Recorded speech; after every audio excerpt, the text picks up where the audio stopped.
Halo semuanya, perkenalkan aku Reswati Purisaprisky Pinasti dari Prodi Ilmu Hubungan Nasional dengan NPM 52216111042 dari kelas A.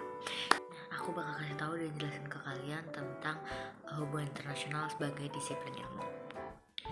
Nah, jadi aku bakal jelasin tentang sejarah ilmu hubungan nasional. Jadi ilmu hubungan internasional itu dimulai ketika ada istilah nation atau bangsa mulai ada. Ilmu hubungan nasional memakai kata atau istilah nation yang berarti bangsa. Walaupun ilmu ini sebenarnya membahas tentang hubungan antara negara maupun non-negara, ya kan? Atau bisa disebut juga state atau non-states. Hubungan internasional berawal ketika sistem negara modern dimulai dikembangkan pada tahun 1968 di Perjanjian Perdamaian Westphalia yang mengakhiri peran 30 tahun di Eropa.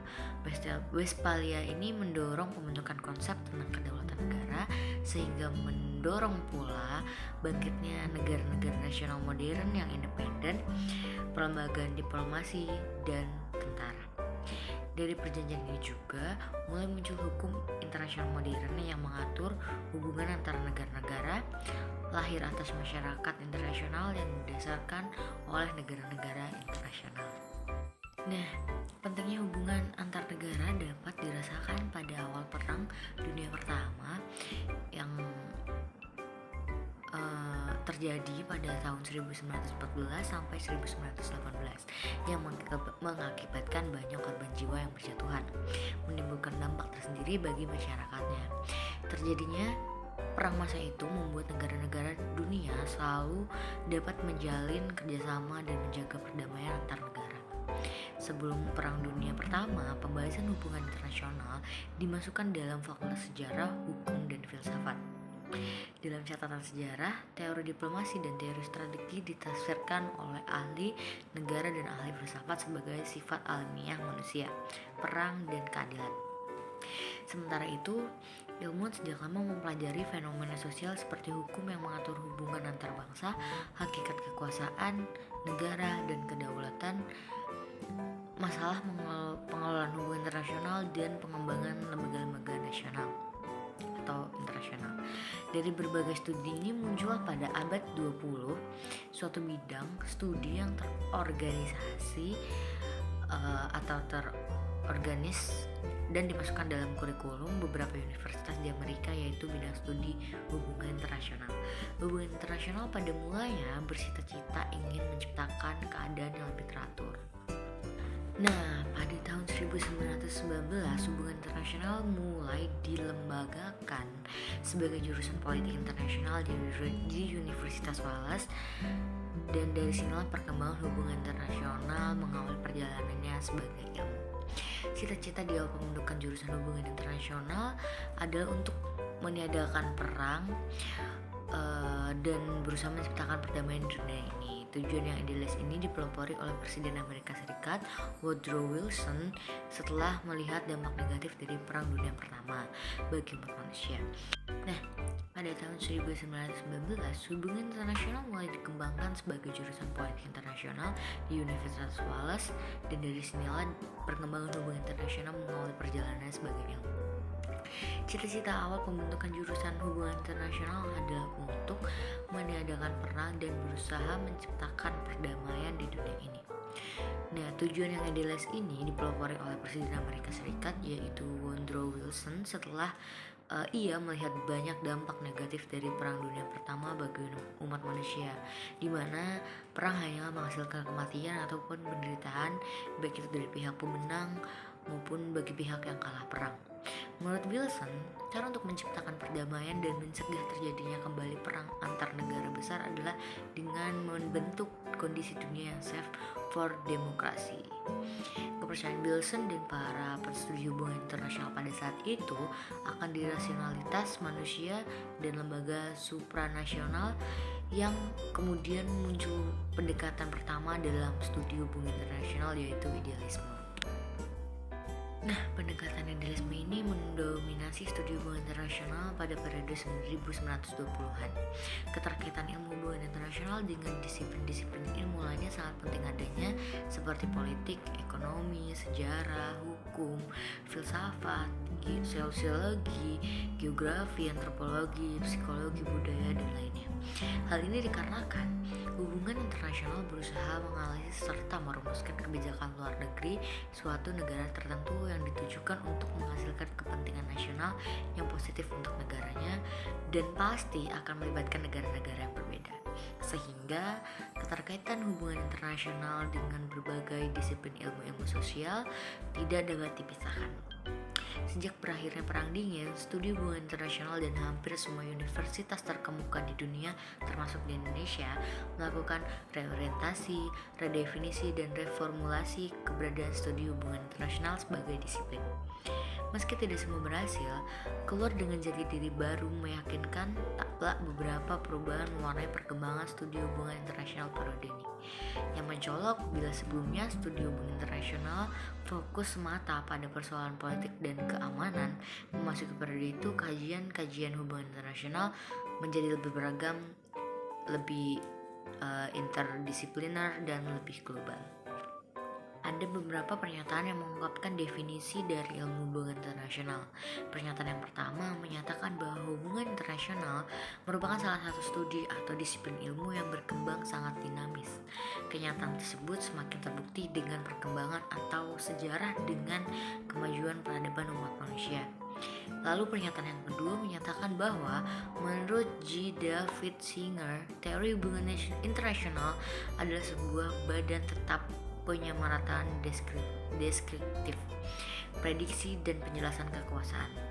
Kelebihan antara orang tradisional dengan definisi para ilmuwan sangat banyak. Keduanya mengakui penyamarataan yang diambil secara suarologis dan punya kemampuan untuk melukiskan, menjelaskan, dan memprediksi.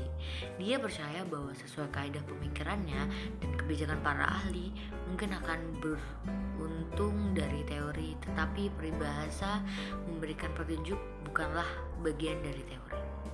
Dari pernyataan di atas, bisa disimpulkan bahwa ilmu hubungan nasional adalah sebuah studi atau disiplin ilmu yang mempelajari, mendeskripsikan, memprediksi, dan menjelaskan hubungan antara masyarakat maupun negara di dalam negeri maupun di luar negeri, seiring dengan kemajuan peradaban umat manusia internasional dan kaidah-kaidah yang ada di dalamnya agar dapat menghadapi, memberi solusi, dan menyelesaikan permasalahan atau persoalan yang terjadi di dalam negeri terhadap persoalan-persoalan di luar negeri. Dan alasan terpenting mengapa harus mempelajari hubungan internasional adalah faktanya seluruh belahan dunia ini terbagi dalam masyarakat teritorial politik yang terpisah dengan atau negara yang bebas sangat mempengaruhi cara hidup masing-masing masyarakat, sehingga mau tidak mau antar masyarakat harus bekerja sama dalam menyelesaikan segala persoalan yang ada. Dalam mempelajari ilmu hubungan internasional juga harus mengetahui siapa pihak-pihak yang terlibat di dalam hubungan internasional tersebut, dan juga harus mengetahui apakah kepentingan dan tujuan pihak-pihak tersebut dalam hubungan internasional serta kekuatan apa yang dimiliki pihak tersebut sehingga mereka berperan dalam hubungan internasional. Pengertian pihak sendiri dalam ilmu hubungan internasional dibagi menjadi dua, yaitu state actor atau pihak negara dan non-state actor atau pihak non-negara.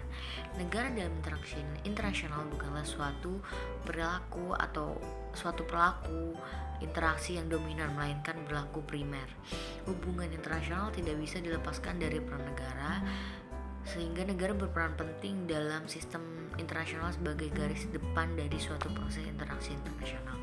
Negara dalam konteks ini merupakan pemerintahan pusat, pemegang kedaulatan dan perwakilan dari suatu populasi dan wilayah tertentu. Bukan hanya seorang diplomat atau duta besar. Dalam hal ini, state actor juga orang yang menjalin hubungan internasional atas mandat yang diberikan negara. Negara adalah susunan struktur kemasyarakatan yang terbentuk dari pemerintahan berkedaulatan, mempunyai wilayah dan batas wilayah, dan terbentuk dari masyarakat itu sendiri. Sedangkan non-state actor adalah asosiasi individu dan atau kelompok yang tidak didirikan oleh perjanjian antar negara. Definisi yang luas ini mencakup entitas yang berbeda seperti perusahaan transnasional dan asosiasi bisnis, kelompok etnis, organisasi keagamaan besar, kelompok teroris, dan gerakan nasional. Non-state actor yang dimaksud di dalam tulisan ini atau yang saya bicarakan yaitu pihak-pihak di luar negara yang berdaulat itu sendiri, dan atau juga bisa dikatakan pihak luar negeri yang membantu dalam hal keamanan, investasi, militer ataupun politik.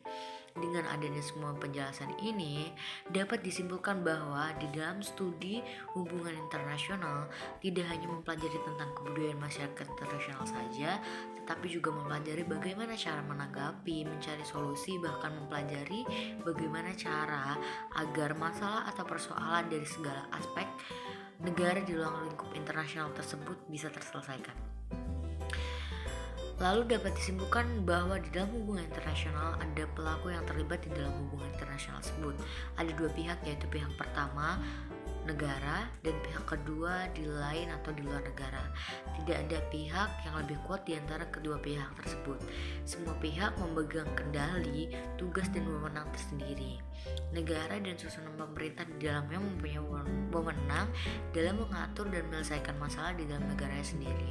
Akan tetapi bagaimanapun juga negara sama seperti manusia yang merupakan makhluk sosial yang tidak bisa hidup sendiri.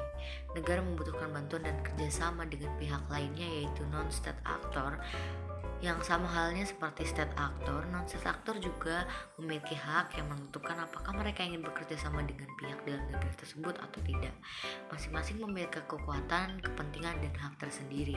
Oleh karena itu, di dalam hubungan internasional, kita bisa, jika ingin menang sendiri, dengan kata lain bersikap individualis untuk negara sendiri. Masing-masing pihak juga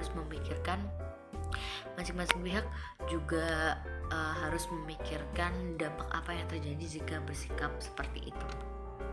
Nah, sekian penjelasan yang dapat saya berikan. Terima kasih.